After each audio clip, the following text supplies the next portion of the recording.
Gak tanggung-tanggung loh, juara tinju dunia kelas berat yang gak terkalahkan Alexander Usyk kini telah resmi melepas 3 sabuknya. Dan sebelum merayakan hari pensiunnya, Raja Tinju Ukraina itu pengen ngehadapin salah satu monster ring tinju dan MMA. Seberapa besar peluangnya? Yuk kita kupas sedetail mungkin.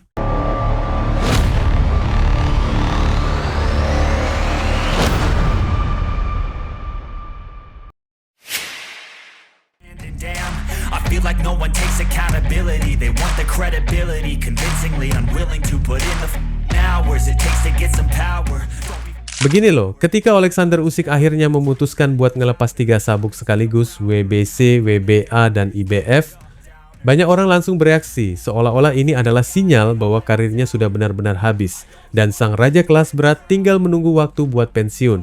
Padahal kalau kita lihat lebih dalam, keputusan ini justru nggak sesederhana gua selesai lalu cabut. Karena yang sebenarnya sedang dilakukan Usyk adalah mengambil alih penuh kendali atas bab terakhir kariernya sendiri, sesuatu yang jarang banget bisa dilakukan petinju di level elit, apalagi di divisi kelas berat yang isinya bukan cuma soal pertarungan di atas ring, tapi juga soal politik organisasi, mandatory challenger, tekanan promotor, hak siar, dan semua drama belakang layar yang sering kali lebih melelahkan daripada 12 ronde perang di atas kanvas. Nah, yang harus dipahami dulu nih ya, melepas sabuk juara itu bukan berarti seorang petinju kehilangan nilai atau otomatis turun kelas di mata publik, apalagi kalau kita ngomongin nama sebesar Usyk. Karena di titik karirnya sekarang, sabuk itu justru terasa seperti beban administratif ketimbang simbol kejayaan. Kenapa? Karena mau dia pegang sabuk atau enggak, semua orang di dunia tinju sudah tahu siapa Usyk. Reputasinya sudah keburu terlalu besar buat ditentukan oleh selembar sabuk organisasi. Dia bukan petinju yang masih butuh validasi. Dia sudah melewati fase itu. Ketika lu berhasil ngalahin nama-nama monster seperti Anthony Joshua, Tyson Fury, sampai Daniel Dubois, pembuktian lu sebenarnya sudah selesai. Yang tersisa cuma satu pertanyaan. Gimana cara lu menutup karir supaya warisan yang lu tinggalin makin gila? Dan aja jujur loh, ini yang bikin langkah Usyk terasa dingin tapi cerdas. Dia kayak sadar betul bahwa kalau tetap memegang sabuk, mau nggak mau dia akan terus ditarik ke pertarungan-pertarungan mandatori yang belum tentu menarik secara legacy atau bisnis. Organisasi akan terus datang dengan daftar penantang wajib. Deadline bakal terus menghantui. Negosiasi bakal makin ribet. Sementara usia, nggak ada yang bisa bohongin umur. Usyk sekarang sudah 39 tahun. Di usia segitu, petinju elit biasanya nggak lagi mikirin 5 tahun ke depan. Mereka mikirin satu hal, ending. Dan Usyk kelihatannya nggak mau ending kariernya ditulis orang lain. Dia mau nulis sendiri. Makanya sekarang fokus semua orang langsung pindah ke satu pertanyaan besar. Siapa lawan terakhirnya? Dari sekian banyak nama yang beredar, satu nama terus muncul paling kencang, yaitu Deontay Wilder. Come easy. Had to work hard, struggle just to be me. Had to rise up just so they could see me. Dan kalau gue jujur nih ya, dari semua opsi yang ada, ini memang yang paling masuk akal. Kenapa? Karena Wilder punya kombinasi yang jarang dimiliki petinju lain, nama besar, market besar, dan ancaman nyata di atas ring. Banyak orang terlalu fokus ke kekurangan Wilder dan lupa bahwa ancaman terbesar dari dia nggak pernah datang dari teknik, footwork, atau ring IQ. Ancaman Wilder cuma satu, tapi satu itu cukup bikin siapapun deg-degan, tangan kanan. Nah, kita ngomongin salah satu pemukul paling brutal yang pernah muncul di kelas berat modern. Wilder itu petinju aneh dalam arti yang ekstrim. Dia bisa kalah ronde demi ronde, bisa dibuat frustrasi, bisa kelihatan kalah kelas secara teknis. Tapi selama dia masih berdiri dan tangan kanannya masih bisa ditarik ke belakang, pertarungan belum pernah benar-benar aman buat lawannya. Dan itulah yang bikin duel melawan Usyk menarik banget. Ini bukan sekadar duel dua nama besar, ini benturan dua filosofi bertarung yang hampir bertolak belakang.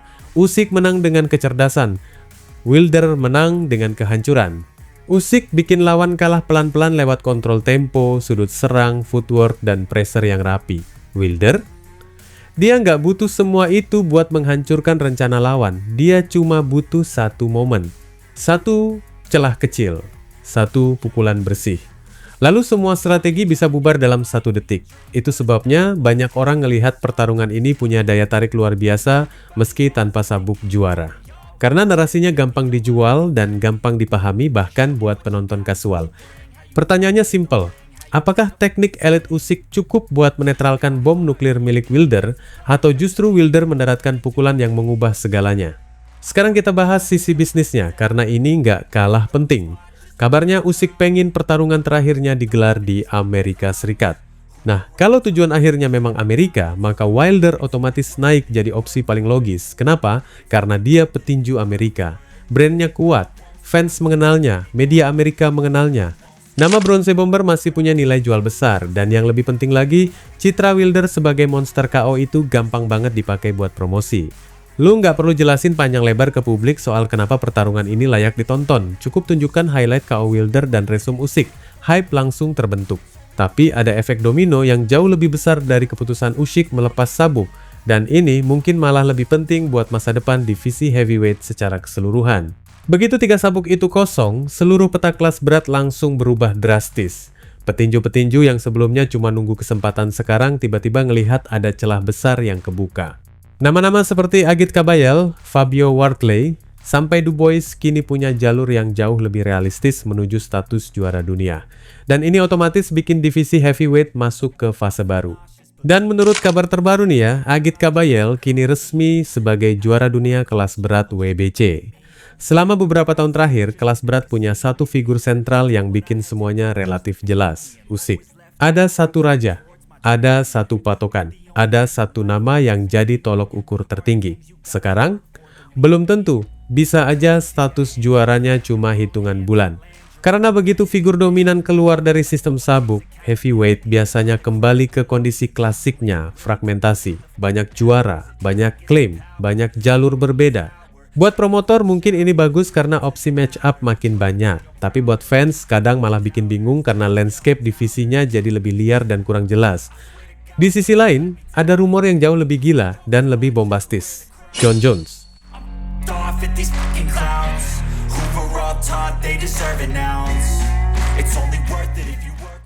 Kalau ngomong soal hype murni, Usyk versus Jones jelas meledak. Tinju lawan MMA, legenda lawan legenda. Super fight kelas dunia. Secara marketing, gila. Tapi masalahnya, hype besar belum tentu realistis. Dan ini yang sering nggak dipikirin fans. Bikin pertarungan lintas olahraga itu ribet setengah mati. Aturannya apa? Tinju murni? Hybrid? Siapa yang pegang promosi? Hak siar dibagi gimana? Revenue split? Kontrak? Aspek medis? Semua itu bikin ide yang di atas kertas terlihat keren jadi jauh lebih sulit dieksekusi. Makanya meskipun duel lawan Jon Jones punya daya ledak promosi luar biasa, secara realistis pertarungan lawan Wilder tetap jauh lebih mungkin terjadi. Template bisnisnya sudah ada, formatnya jelas, eksekusinya jauh lebih sederhana, dan dalam fase akhir karir, kesederhanaan sering jadi faktor penting. Kalau gue lihat nih ya, inti dari semua ini sebenarnya bukan Wilder, bukan Jones, bahkan bukan sabuk. Intinya adalah legacy. Usyk sekarang sedang masuk ke fase paling sensitif dalam hidup seorang petarung besar, fase penutup.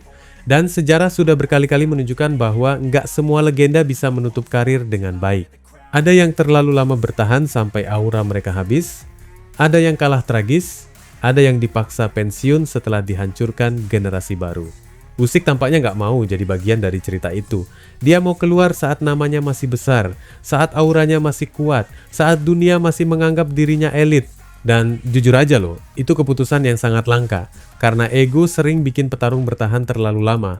Usyk justru terlihat dingin, rasional, sangat terukur. Dia seperti bilang ke dunia, gua yang akan menentukan bab terakhir gua. Dan itu mungkin bagian paling keren dari semuanya. Sekarang tinggal menunggu satu hal yang paling penting, kontrak. Sampai hari ini belum ada tanggal resmi, belum ada venue final, belum ada lawan yang dikonfirmasi. Semua masih berada di level spekulasi yang sangat masuk akal, tapi tetap spekulasi. Namun kalau membaca arah yang ada, garis besarnya mulai jelas. Usyk mengarah ke Amerika, ke satu malam besar, ke satu headline pamungkas. Dan sangat mungkin mengarah ke Deontay Wilder. Kalau itu benar kejadian, maka dunia tinju kemungkinan bakal menyaksikan satu pertunjukan besar terakhir dari salah satu petinju terbaik era modern. Dan terlepas siapa lawannya nanti, satu hal yang nggak bisa dibantah adalah ini. Era Alexander Usyk sudah menorehkan standar yang luar biasa tinggi di kelas berat modern. Petinju dengan IQ setinggi dia, disiplin setajam dia, dan kemampuan adaptasi sekomplit dia nggak muncul tiap tahun. Jadi sekarang kita tinggal nunggu loh, apakah sang maestro akan menutup karirnya dengan kemenangan elegan yang makin menyempurnakan warisannya, atau justru dunia tinju bakal menyaksikan kejutan brutal, yang mengubah semuanya di detik terakhir. Apapun hasilnya nanti, satu hal pasti, bab terakhir sang raja sudah mulai terlihat. Wassalamualaikum warahmatullahi wabarakatuh. Stop till I wear the crown.